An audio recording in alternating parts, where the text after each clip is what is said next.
kí ló tẹ̀yìn èèyàn tẹ̀ ń parọ́ fún àwọn èèyàn lórí ọ̀rọ̀ Imam Ògbómọ̀ṣọ́ náà ẹni tí ń pa mí ó ti tó bàbá kan tó ṣe irùngbọ̀n tó ń tó báyìí irùngbọ̀n fún wọn ti jẹ́ gbogbo ẹ̀gbẹ́ ẹ wá ń parọ́ fáwọn èèyàn ọ̀sẹ̀ mẹ́rin la fún ọ̀sẹ̀ mẹ́rin lókù tí ó fi lọ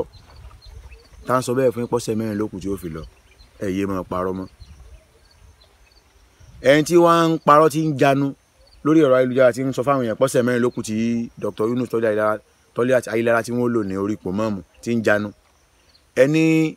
ìpàdé táwọn Supreme Council for Islamic Affairs ní Nàìjíríà tí wọ́n pè wọ́n sí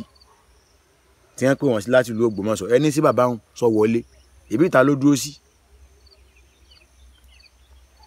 ẹni tó pòwò ọ̀tẹ̀rù etí ìfọ́nà ló mú Ọlọ́run fojú mi ẹ̀bà tí ń ka Fátíà bí ìgbà tí adìẹ bá ń tan yẹ̀pẹ̀ níjọ́ yídì àwọn ní wọn lè ròyìn tó ṣẹlẹ̀ nínú ilé àbí tí wọ́n bá parọ́ lókù níbi tí wọ́n pìyàn sí Sultan Sokoto náà dá sí àbájáde ìpàdé tí wọ́n ṣe pẹ̀lú àwọn Supreme Council for Islamic Affairs kí ló tẹ̀ ń parọ́ fáwọn èèyàn kí ló tẹ̀ jẹ́wọ́ fáwọn èèyàn wọ́n pe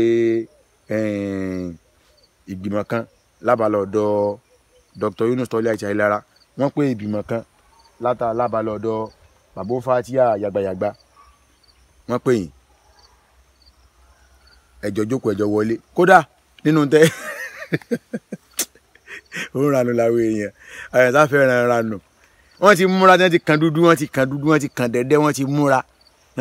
tí wọ́n ti wọṣọ bí bọ́ọ̀sì méjì àbí mélòó kan ní ẹ ti ẹ̀kọ́ lọ́jọ́ náà tí wọ́n múra pé ojú ó tì lónìí kíní kan ṣẹlẹ̀ lónìí lóde nígbà tí èsì àbòsí ló fi débẹ̀ kò sì gbọ́nà ẹ̀bùrú kọ fún yàn ní owó bọ̀bẹ̀ tí débẹ̀ ojú ó tì lónìí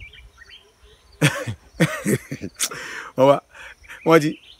kíní gbogbo agbádá tí wọ́n ti múra tí wọ́n kàn dùkàn dẹ́dẹ́ ọ̀rọ̀ kó ń bẹ̀ ni ẹ̀ wá ń parọ́ fáwọn èèyàn wọ́n tún wá yàn ìgbìmọ̀ ẹlẹ́nu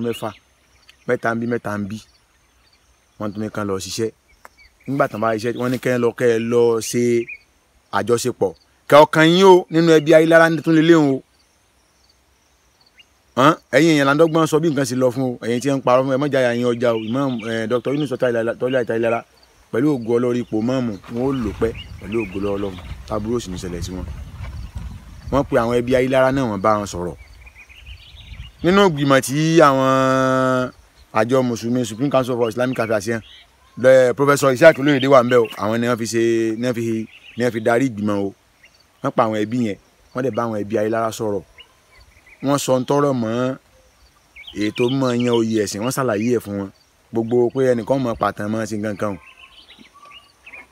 ìtàn gan kálukú fìtàn balẹ̀ ń bẹ́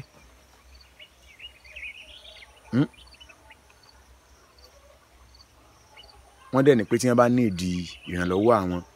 kí wọ́n pe àwọn ọ̀dà wọn lóhùn àwọn kan wá bọ́ táwọn aṣẹnu pẹ́tẹpẹ́tẹ wọ́n wá ń gbérú mọ́ kí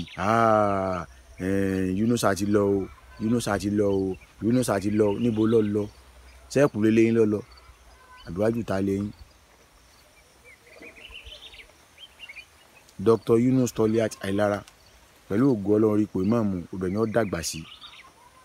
yóò sì látúbọ̀tán dáadáa bàbá ọba Ghandi Ṣọ̀ún tìlú Ògbómọ̀ṣọ́ lórí àpèrè tán náà wà wọn ó lò pẹ̀lú ẹ̀mí gangan pẹ̀lú àlàáfíà tó péye nínú àsìkí rọrùn tábúrò sì ní í ṣe wọn ìlú Ògbómọ̀ṣọ́ sì ní dàrú mo tún padà bọ̀ mo kàn fẹ́ brief ẹ̀yin yẹn wá kẹ́ lè bá mọ ibi tọ́rọ̀ náà dé dòun gbọ́n tí wọ́n ń parọ́ pé ọ̀sẹ̀ mẹ́rin ní wọ́n fún Chief Imam Ògbómọ̀ṣọ́ irọ́ ni o irọ́ funfun báláwo ni o ẹ mọ̀jẹ̀ àbọ̀rùn gbọ̀n fún wọn parọ́ fún yín o bó ṣe jẹ́ nu o mo tún